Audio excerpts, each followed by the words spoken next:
We're lucky to live in the East End because it's got a history of radical politics, but also activism that goes back centuries. It's how the community connects together. Our food, our cultures. But Annie suffered terribly from her last hunger strike. She never really got over it. She was not herself quite the same way again. What you're hearing here are 22 different voices ranging from the Victorian era to the present day. So historical archive recordings as well as interviews with women from the Aldgate area. And what we were asked to do was create a piece which would animate the square and involve the local community. So we're seeing both happen here at the same time. They'll call us for work, and I didn't think I was clever enough to go into an office.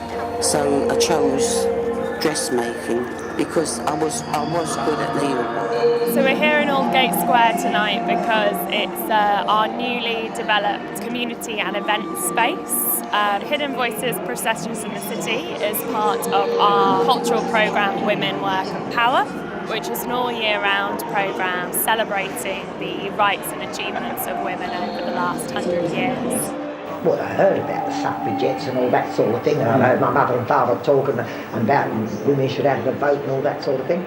And throw over leaflets for women.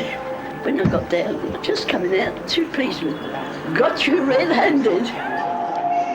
So Artichoke's work is putting art installations and events in public spaces which are free and encourages a new audience to come and engage with public artwork in a different way.